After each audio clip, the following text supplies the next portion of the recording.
ये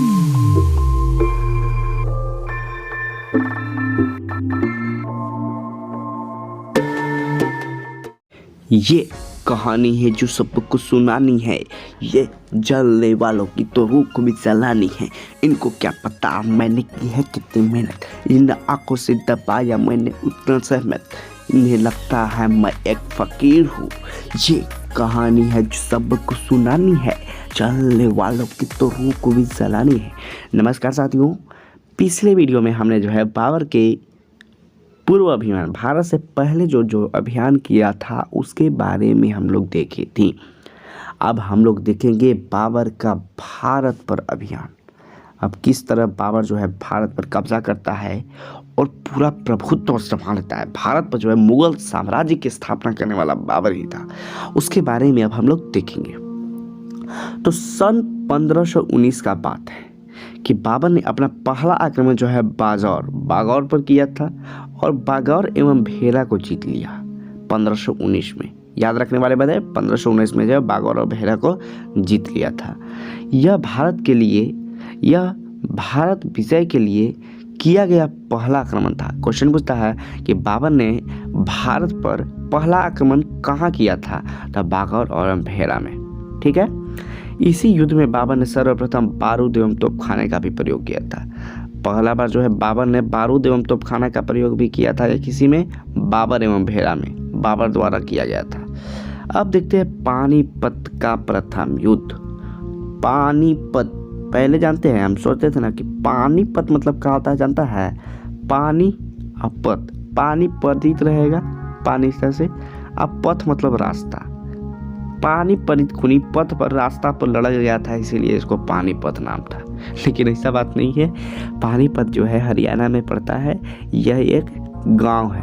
तो पानीपत में ही जो लड़ा गया था और रंग है, मतलब कि जो युद्ध करने वाला जो है क्षेत्र है, इसी के यहाँ पे लड़ा गया था पानीपत का प्रथम युद्ध। मतलब फर्स्ट बाबर ने जो है 21 अप्रैल 1526 को, कब? 21 अप्रैल। अब 21 अप्रैल को कैसे याद रखें? तो 21 अप्रैल 1526, 21 अप्रैल 1526, 21 अप्रैल 1526, 10 बार खुद से बोल लीजिएगा, एकदम अपने आप याद हो जाएगा। अच्छा, आप बताइए तो समरकंद पर विजय पहला बार कब प्राप्त किया था? 1497 में। उम्मीद है आप लोग क्वेश्चन जो है पहले वाला आंसर दिए होंगे। तो चलिए जल्दी हम लोग पढ़ते हैं क्योंकि वीडियो बहुत लंबा हो जाता है। तो देखते हैं पृष्ठभूमि इसमें देखते हैं कि बागौर एवं भीरा पर कब्जा करने के बाद बाबर उन प्रदेशों पर अपना अधिकार जताने लगा जो तैमूर जीते थे। इसी क्रम में बाबर ने इब्राहिम लोदी के पास एक दूत भेजकर कहलवाना चाहता था कि वह जो इलाके तैमूर के थे उन्हें बाबर को वापस कर दे। परंतु लाहौर के सूबेदार दौलत खान लोदी ने उस दूत को इब्राहिम लोदी के पास नहीं जाने दिया था। किसने? दौलत खान लोदी। यहाँ पे एकदम इम्पोर्टेंट क्वेश्चन है। बाजार में भेरा पर कब्जा कर लिया था ना, तो इब्राहिम लोदी के पास एक दूत भेजा था। एकदम क्वेश्चन समझने पढ़ते चलना है और समझते चलना है आराम से, कोई ज़्यादा जल्दी नहीं है। MTS निकले चाहे ना निकले, एकदम TTL में आराम से पढ़िए मुगल, कि फिर दोबारा मुगल नहीं पढ़ना पड़े हमको।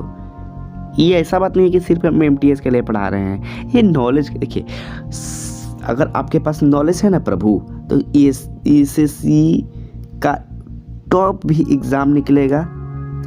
SSC का जो है टॉप भी एग्ज़ाम निकलेगा। PPSC, UPSC सब निकलेगा। अगर आपका टॉप लेवल का तैयारी है तो तैयारी कीजिए। ये एग्ज़ाम के चक्कर में मत रहिए। सोचिए कि हमको बस नॉलेज चाहिए। नॉलेज रहेगा तो खुद पे खुद एग्ज़ाम निकलेगा। ठीक है ना?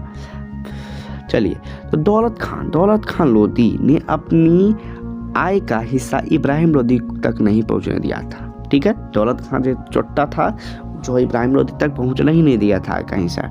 इस कारण सुल्तान कार्यवाही से डर से अपने बेटे दिलावर खां को बाबर के पास भेजा एवं भारत पर आक्रमण करने का न्योता दिया।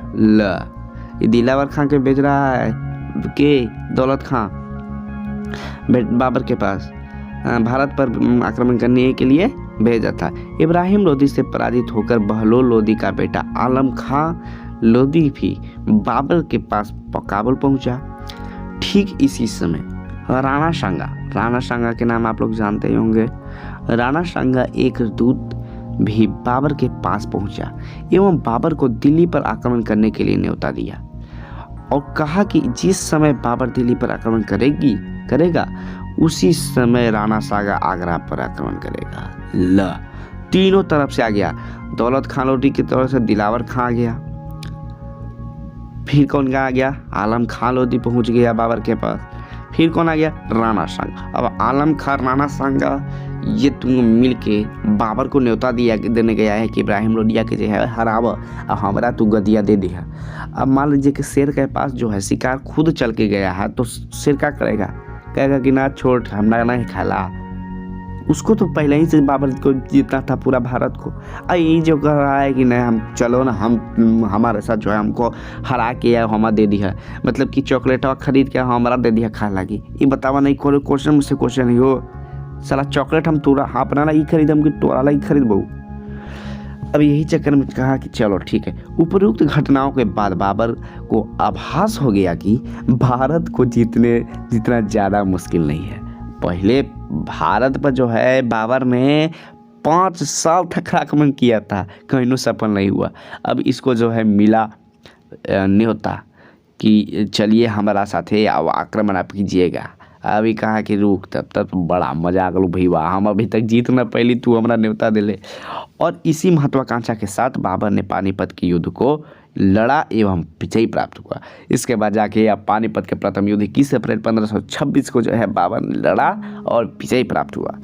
घटनाक्रम अगर आप लोग को बताते चलें तो 1525 ईस्वी में बाबर ने भारत विजय के लिए काबुल से कूच किया था। उसके पास लगभग 12,000 सैनिक था, मात्र 12,000 सैनिक की फौज थी उसके पास, बाबर के पास। बाबर पहले सियालकोट पहुंचा और बाद में लाहौर पहुंचा था। पहले कहाँ पहुंचा था, सियालकोट।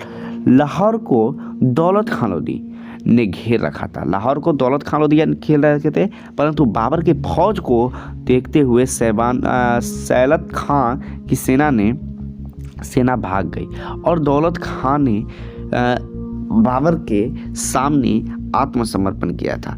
किसने, दौलत खान ने। बाबर ने लाहौर पर कब्जा किया एवं आगे बढ़ गया। ठीक है, लाहौर पर कब्जा किया और बाद आगे बढ़ गया। ठीक है, अब हम लोग भी आगे बढ़ते हैं।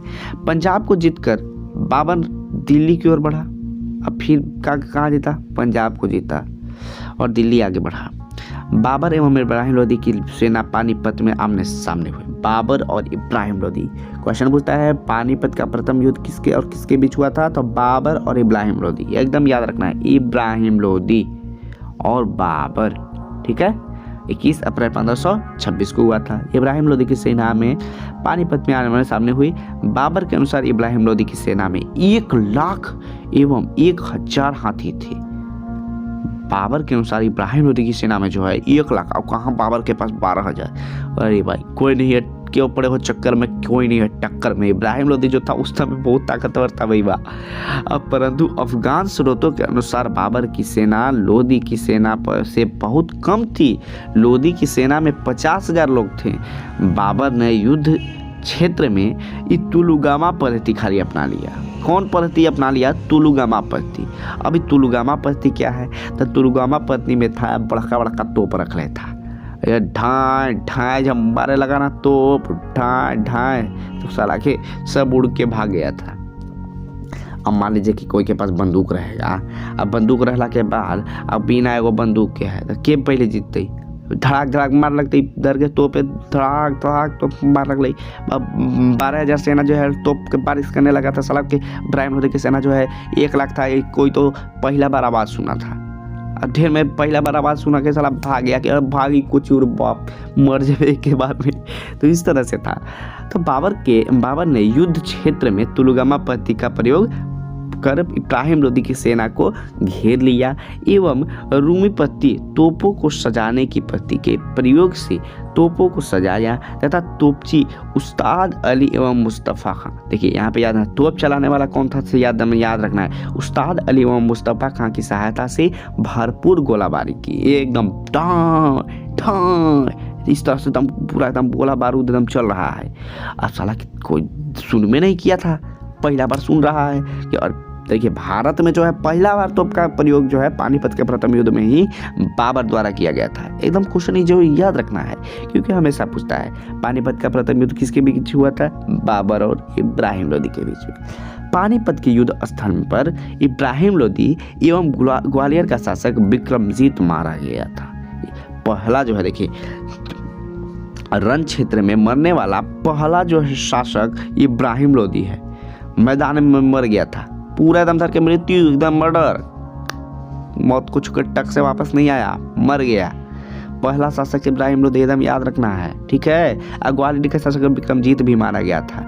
बाबर ने इस निर्णायक युद्ध में विजय प्राप्त की और पानीपत के प्रथम युद्ध में जो है बाबर विजयी हुआ और यहीं से मुगल वंश का साम्राज्य स्थापित हो गया। आप लोग सोच रहे होंगे कि पानीपत के बारे में इतना डिटेल में क्यों जा रहे हैं भाई।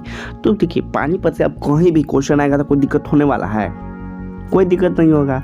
इसीलिए थोड़ा सा पानीपत को जो है लंबा बताया गया है। इसमें ऐसा बात नहीं है, अगर आप लोग कहेंगे तो अब जो है 10 मिनट का वीडियो हो चुकी है तो इसलिए हम जो है एक और पार्ट ला लेंगे, क्या दिक्कत है। पढ़िए ना आप लोग ध्यान से एकदम। तो देखिए पानीपत के युद्ध के परिणाम क्या निकला। अब देखिए प्रभाव, अगर आप लोग खाली याद देखिए मुगल वंश में आप कभी भी इतना से ज़्यादा नहीं पढ़े होंगे। लूसेंट भी निकाल के अगर देखिएगा ना तो लूसेंटवा में जानते हैं कुछ देर खाली पानीपत का प्रथम युद्ध जो है 21 अप्रैल 1526 को हुआ था बाबर और इब्राहिम लोदी के बीच। याद करने वाला था हम भी बता देंगे, क्या दिक्कत है। पानीपत के प्रथम युद्ध कब हुआ था 21 अप्रैल 1526, खानवा का युद्ध कब हुआ था 1570। इस तरह से हम भी बता देंगे, कोई दिक्कत नहीं है। लेकिन इतना जो है डिटेल में पढ़ने के बाद अगर भूल जाइएगा तो हमारा गलती नहीं है, एकदम हमारा गलती है। आप टेंशन नहीं लीजिए, हम अपने रिस्क पर लेंगे। पानीपत के प्रथम युद्ध कहाँ कैसे कोची काहे का कारण था, जब तक नहीं समझ में दिमाग में आएगा ना तो याद करने से कोई फायदा ही नहीं। आज याद करेगा कल हो जाएगा, लेकिन अब जो इतना पढ़ लिए ना, अब भूल के बताइए तो मैंडवा के धर के फाड़ देंगे, भूल जाइएगा तो। पानीपत के युद्ध के परिणाम और प्रभाव के बारे में अब हम जानेंगे। पानीपत का युद्ध राजनीतिक दृष्टि से इतना निर्णायक नहीं था जितना सैनिक दृष्टि से था, परंतु राजनीतिक रूप में भी इस युद्ध में अहम भूमिका निभाई गई तथा उत्तर भारत में एक नई शक्ति का उदय हो गया। उत्तर भारत में मुगल वंश का स्थापना हो रहा है। लोदियों का सूर्य सदा के लिए अस्त हो गया और सल्तनत काल की सत्ता अब मुगलों के हाथ में आ गई। लोदी था जो इब्राहिम लोदी, वो किस का शासक था, सल्तनत काल का शासक था। सल्तनत काल का अंतिम शासक था या लोदी वंश का अंतिम शासक इब्राहिम लोदी था। संस्थापक था बहलोल लोदी। लोदी वंश भी एक दिन दिल्ली सल्तनत भी एक दिन क्या करेंगे, उसको उठाएंगे और डेली एक चैप्टर करके पढ़ाएंगे, बताएंगे। अब लोदी सुल्तानों द्वारा संचित किया गया कोष अब बाबर के पास आ गया, जिससे बाबर की वित्तीय कठिनाई दूर हो गई। अब जो है बाबर, सोच सकते हैं बाबर जो है, आप लोग को बताते चले कि 1500, 1 मिनट रुक जाइएगा जरा सा, 1 मिनट यहाँ पे बताना चाहेंगे हम इम्पोर्टेंट बात कि बाबर जो है पानीपत के प्रथम युद्ध के पहले भारत पर जो है 5 बार आक्रमण करने का प्रयास किया था, लेकिन 5 बार में कभी भी नहीं जीत पाया था। बाबर जो है इसको जो है उपमनों एवं फूलों का जो राजकुमार कहा जाता है बाबर को। और एक बात और बता दिया जाते हैं आप लोग को कि बाबर जो है इसको धैर्य एवं शक्ति का जो है क्या बोलते हैं उसको, अस्तित्व माना गया है। मतलब कि इसका जो उदाहरण माना जाता है। धैर्य 5 बार मान लीजिए कि कोई हार मानेगा तो फिर दोबारा एग्जाम देने का मन करेगा, आप ही बताइए ना। ये जो है सोचिए, धैर्य रखा नहीं, 1 बार हारे, 2 बार हारे, 3 बार हारे, चौथा बार है, 5वां बार तो जीतेंगे ना प्रभु। हाँ, एक न एक बार तो जीतेंगे ना, इसको जो कहते हैं। तो आप लोग 1 बार 2 बार एग्जाम देते ना निकल रहा है, अब हम ना एग्जाम देंगे, घर वाला प्रेशर डालते हैं, क्या कीजिएगा, बहुत दुख है, कोई बात नहीं। अब अतिरिक्त तथ्य को देख लेते हैं हम लोग। तो अतिरिक्त तथ्य, बाबर ने तुर्गमापत्ति का अनेक उज़्बेकों से सीखा था। तुर्गमापत्ति किससे? उज़्बेकों से। बाबर ने 1506 ईस्वी में फैसला लिया कि उसके सभी अनुगामी बाबर को पादशाह कहें। पादशाह की उपाधि दिया का धारण किया था 1506 में। बाबर का भारत पर पहला आक्रमण जो है बागौर एवं भीरा 1519 में था। इब्राहिम लोदी पर किया गया आक्रमण बाबर का 5वां आक्रमण था। देखिए यहाँ पे लिखा हुआ है बाबर का जो है इब्राहिम लोदी के खिलाफ जो है किया गया 5वां आक्रमण था। बाबर का पूरा नाम अगर आप लोग को बताते चलें तो उसका नाम है जहीरुद्दीन मोहम्मद बाबर, याद रखना है। रूमी पद्धति, उस्मानी पद्धति, 2 गाड़ियों के बीच तोप को सजाना था। रूमी पद्धति और उस्मानी पद्धति क्या है, तो 2 गाड़ियों के बीच जो है सजाना था। ठीक है। हुमायूं ने बाबर को कोहिनूर हीरा दिया था। हुमायूं ने बाबर को कोहिनूर हीरा दिया था। हुमायूं ने यह हीरा ग्वालियर के राजा विक्रमादित्य से प्राप्त किया था। बाबर को कलंदर कहा जाता था। पानीपत के युद्ध में के प्रत्यक्षदर्शी गुरु नानक थे। गुरु नानक जो है सिख धर्म के प्रथम संस्थापक थे। तो चलिए हम पानीपत के बारे में पूरा पढ़ लिए। पानीपत से अब कहीं भी क्वेश्चन आने वाला है, कहीं छूटने वाला नहीं है। तो आगे हम लोग देखेंगे फिर खानवा का युद्ध, घाघरा का युद्ध, चंदेरी का युद्ध, इस तरह से जो भी बाबर से संबंधित युद्ध है उसको एक टॉपिक में पढ़ लेंगे, ज़्यादा बड़ा वीडियो नहीं बनाएंगे। तो चलिए अभी ख़त्म करते हैं। बहुत बहुत धन्यवाद आप लोग को देखने के लिए। बने रहिए मुगल साम्राज्य के साथ रिवीजन करते हुए। धन्यवाद।